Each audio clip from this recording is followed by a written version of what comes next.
ब्रह्मा गुरु विष्णु गुरुदेव महेश्वर गुरुरेव परम ब्रह्म तस्मै श्री गुरवे नमः। ओम नमो भगवते वासुदेवाय। श्रीमद् भागवत गीता যথাযথ গীতা অথ ষষ্ঠ অধ্যায় শ্লোক নাম্বার আজ শুরু হবে 15 থেকে। যুঞ্জন্নেবং সদাত্মানং যোগী নিয়ত মানস শান্তি নির্বাণ পরমাং মৎসরং স্থামধিগচ্ছতি। এভাবে দেহ মন ও কার্যকলাপ সংযত করার অভ্যাসের ফলে যোগী জড়বন্ধন থেকে মুক্ত হয়ে আমার ধাম প্রাপ্ত হন।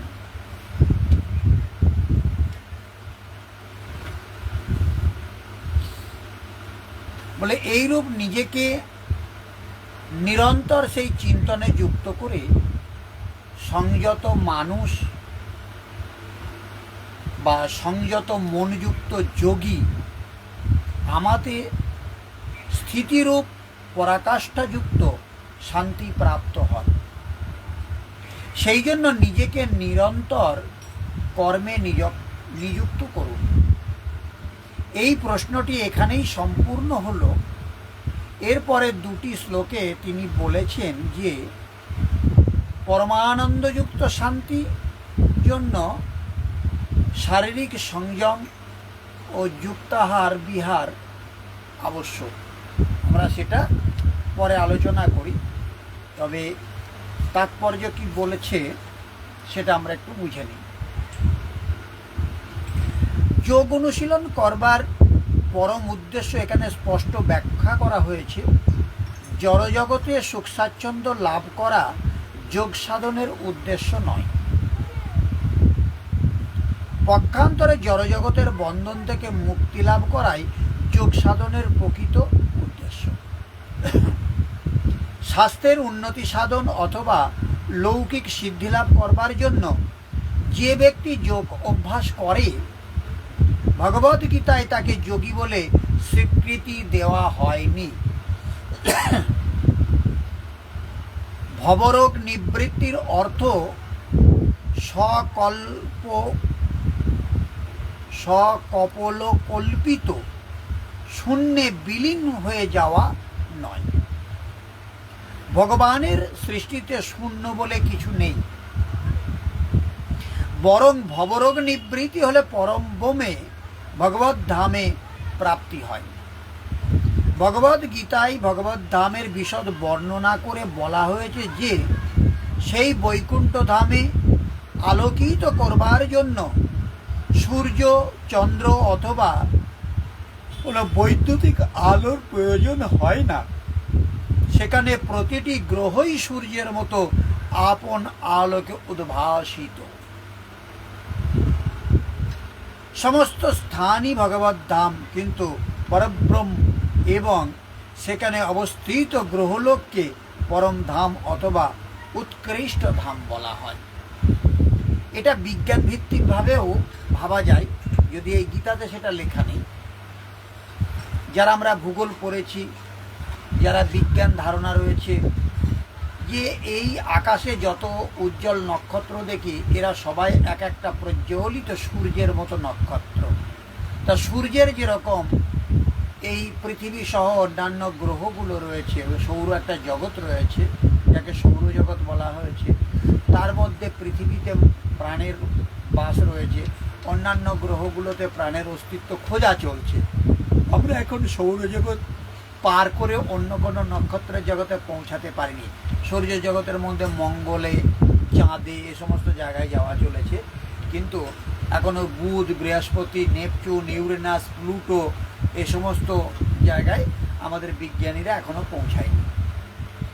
কিন্তু শ্রীমদ্ ভাগবত গীতা বলছে যে আকাশে যতগুলো নক্ষত্র রয়েছে এই প্রত্যেকটা নক্ষত্রের একটা নক্ষত্র জগৎ আছে, যেমন সূর্যের সৌরজগৎ রয়েছে। এই নক্ষত্র জগতের সমস্ত সেখানে প্রাণীরাও রয়েছে। যে যোগী তার যোগ সাধনায় সিদ্ধিলাভ করেছেন যিনি সর্বতভাবে ভগবান শ্রীকৃষ্ণকে জানতে পেরেছেন, তার সম্বন্ধে ভগবান স্বয়ং বলেছেন, মচ্চৈতমত পরমত স্থানম, তিনি যথার্থই শান্তি লাভ করেন এবং অন্তিমে গোলক বৃন্দাবন নামক তার পরম ধাম কৃষ্ণ লোকে তিনি প্রবেশ করেন। ব্রহ্মসংহিতাতে 5 নম্বর অধ্যায় 37 নম্বর শ্লোকে এই কথা বলা হয়েছে, গোলক এব নিবাসত্যখিলাত্মভূত। ভগবান যদিও তার পরমধাম গোলকে বাস করেন, কিন্তু তা সত্ত্বেও তিনি তার উৎকৃষ্ট চিন্ময় শক্তির প্রভাবে সর্বব্যাপ্ত ব্রহ্ম এবং সর্বভূতে পরমাত্মা রূপে সর্বত্র বিরাজমান। কেউ বলতে পারে এটা কেমন ভাবে হয়? না, সূর্য তো আকাশে রয়েছে, সৌরজগৎ তার মতো করে রয়েছে, তো সেই সূর্যের জগতে থাকার পরেও পৃথিবীতে আলো দিচ্ছে, বা এই সৌরজগতের মধ্যে যতগুলো গ্রহ নক্ষত্র রয়েছে প্রত্যেকটাতেই সূর্য আলো দিচ্ছে। স্বয়ং ভগবান শ্রীকৃষ্ণ এবং তার সাংস প্রকাশ বিষ্ণু সম্বন্ধে সর্বতভাবে অবগত না হলে কোনো অবস্থাতেই ভগবানের নিত্য আলোয় বৈকুণ্ঠ লোক অথবা গোলক বৃন্দাবনে প্রবেশ করা যায় না। তাই পূর্ণরূপে কৃষ্ণ ভাবনাময় হয়ে যিনি ভগবানের সেবা করছেন, তিনিই প্রকৃত যোগী, কারণ তার মন সর্বতভাবে ভগবান শ্রীকৃষ্ণের চিন্তাতেই মগ্ন। সবই মন কৃষ্ণ পদরাবিন্দয় বেদেও শ্বেতাসত্তর উপনিষদে 3 নম্বর অধ্যায়ের 8 নম্বর শ্লোকে বলা হয়েছে, তমেব বিদিত্তাতি মৃত্যুমেতি। ভগবান শ্রীকৃষ্ণকে জানতে পারার ফলেই কেবল জন্ম মৃত্যুর হাত থেকে উদ্ধার পাওয়া যায়। এর থেকে বোঝা যায় যে যোগ সিদ্ধির একমাত্র উদ্দেশ্য জড়বন্ধন থেকে মুক্ত হওয়া। ইন্দ্রজাল বা শারীরিক কসরত দেখিয়ে লোক ঠকানো যোগের উদ্দেশ্য কখনোই নয়। 16 নম্বর শ্লোক আমরা পড়ছি, নতস্নাতস্ত যোগস্তি ন চৈকান্তমনস্নাত ন চাতি স্বপ্নশীলস্য জাগ্রত নৈব চার্জুনা। বলছে, হে অর্জুন, অধিক ভোজনকারী, নিতান্তই অনাহারী, অধিক নিদ্রা প্রিয় ও নিদ্রাশূন্য ব্যক্তি যোগী হওয়া সম্ভব নয়। মানে যিনি অধিক বেশি খান, বেশি খেলে পারেও তিনি যোগী হতে পারবেন না, আবার উপবাস করলেও তিনি যোগী হতে পারবেন না। যে একেবারে ঘুমায় না সেও যোগী হতে পারবে না, আবার যে প্রচুর ঘুমায় সেও যোগী হতে পারবে না। তাহলে যোগী কারা হবে? বলছে, এ অর্জুন, যে যোগ অতিভোজী সিদ্ধ হয় না এবং একান্ত অনাহারীও সিদ্ধ হয় না, অত্যন্ত নিদ্রালু এবং অতি অনিদ্রা অভ্যাসীরাও সিদ্ধ হয় না, তাহলে কার সিদ্ধ হবে এটা? এই শ্লোকে যোগীদের আহার নিদ্রা সংযত করবার জন্য বিধান দেওয়া হয়েছে। অতিভোজীর অর্থ প্রাণ ধারণের জন্য প্রয়োজনের তুলনায় অতিরিক্ত আহার করে যে ব্যক্তি, সে অতিভোজী। ভগবান যথেষ্ট পরিমাণ খাদ্যশস্য, শাকসবজি, ফলমূল এবং দুধ দিয়েছেন, সেই জন্য পশু ভক্ষণ করবার কোনো প্রয়োজনই মানুষের নেই। তাহলে এরকম ব্যক্তি যোগী হতে পারবে না। ভগবদ্গীতায় এই প্রকার সরল খাদ্যদ্রব্যকে সত্যগুণময় বলে বর্ণনা করা হয়েছে। মাংস তমগুণ সম্পন্ন মানুষের আহার, তাই যারা মাংসাহার করে, মদ পান করে, ধূমপান করে এবং ভগবান শ্রীকৃষ্ণকে নিবেদন না করে আহার করে, তারা কেবল কলুষিত আহার্য ভক্ষণ করবার জন্য নিঃসন্দেহে পাপের ফল ভোগ করে।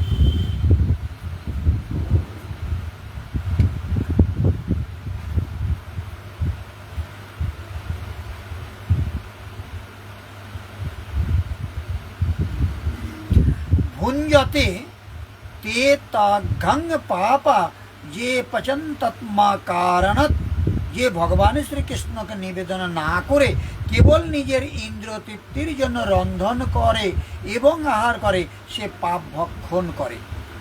যে এভাবে পাপ আহার করে বা প্রয়োজন অতিরিক্ত আহার করে, সে কখনোই যোগ অনুশীলন করতে পারে না।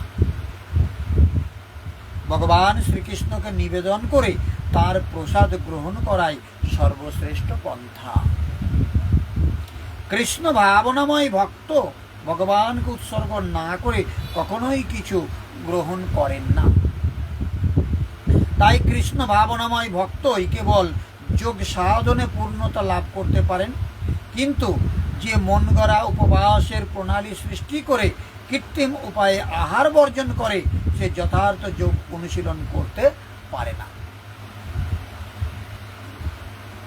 কৃষ্ণ ভাবনাময় ভক্ত শাস্ত্রের বিধান অনুসারে উপবাস করেন। তিনি প্রয়োজনের অতিরিক্ত আহারও করেন না, আবার উপবাসও করেন না। তাই তিনি যোগ অভ্যাস করবার জন্য যথার্থই উপযুক্ত ব্যক্তি। যে প্রয়োজনের অতিরিক্ত আহার করে, সে ঘুমন্ত অবস্থায় নানা রকম স্বপ্ন দেখে এবং তার ফলে সে প্রয়োজনের অতিরিক্ত ঘুমায়। 6 ঘন্টার বেশি ঘুমানো কারোর পক্ষেই উচিত নয়। 24 ঘন্টার মধ্যে যে 6 ঘন্টার বেশি ঘুমায়, সে অবধারিতভাবে তমগুণের দ্বারা প্রভাবিত। যে মানুষ তমগুণের দ্বারা আচ্ছন্ন, সে স্বভাবত অলস এবং অত্যাধিক নিদ্রাতুর। এই ধরনের মানুষ যোগ অনুশীলন করতে পারে না।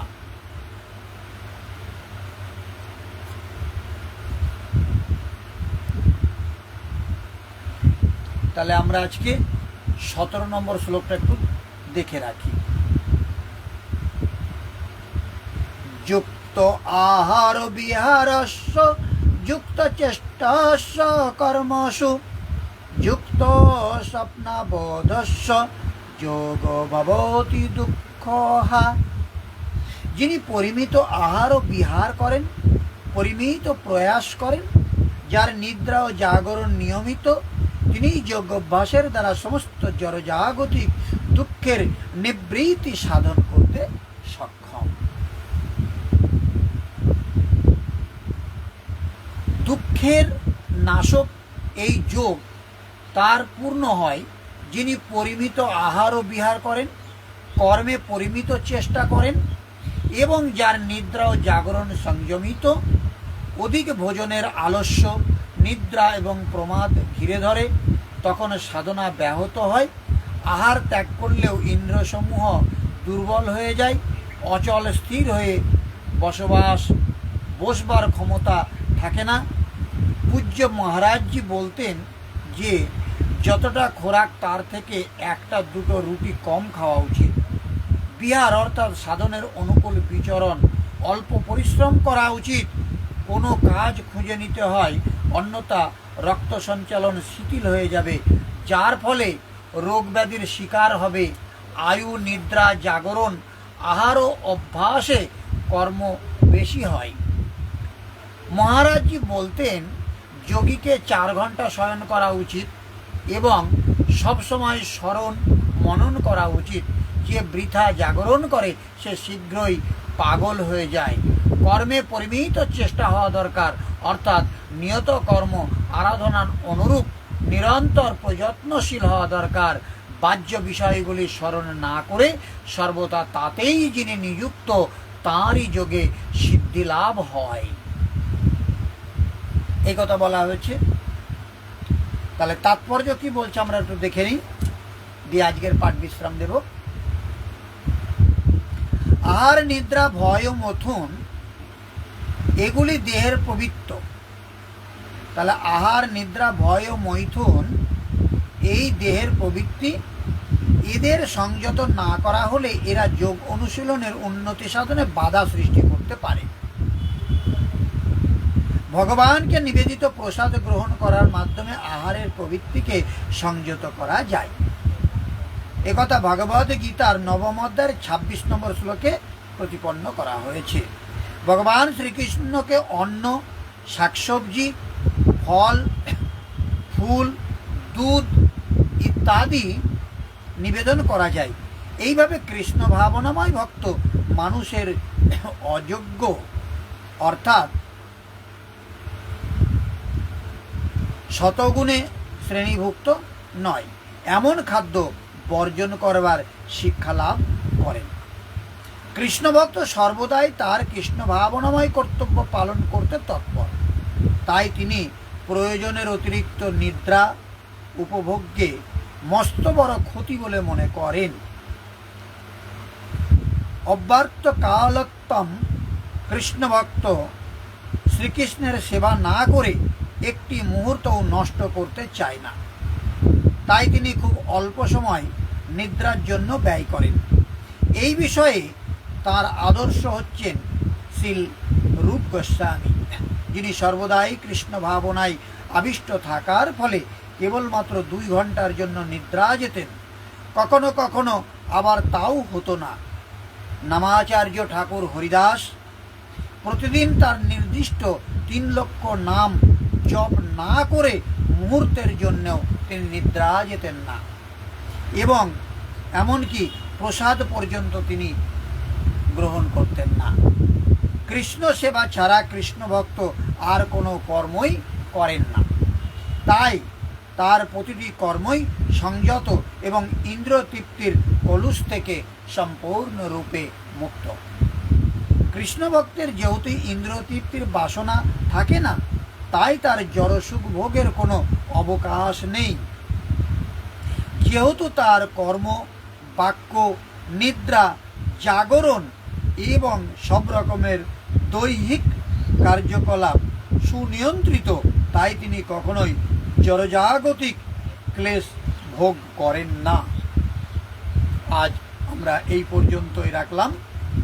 শ্রীমদ্ ভাগবত গীতার 6ষ্ঠ অধ্যায়ের 17 নম্বর শ্লোক পর্যন্ত আজকে আমরা আলোচনা করলাম। আগামী দিন আমরা 18 নম্বর শ্লোক থেকে আলোচনা করব। ওম সর্বে ভবন্তু সুখিনঃ, সর্বে সন্তু নিরাময়া, সর্বে ভদ্রাণি পশ্যন্তু, মা কশ্চিৎ দুঃখভাগ্ ভবেৎ। ওম শান্তি শান্তি শান্তি। সমস্ত মানুষ সুখী হোক, সমস্ত মানুষ রোগমুক্ত হোক। সমস্ত মানুষকে আমি দেখতে চাই তারা যেন কোনো দুঃখ ভোগ না করে। হরে কৃষ্ণ।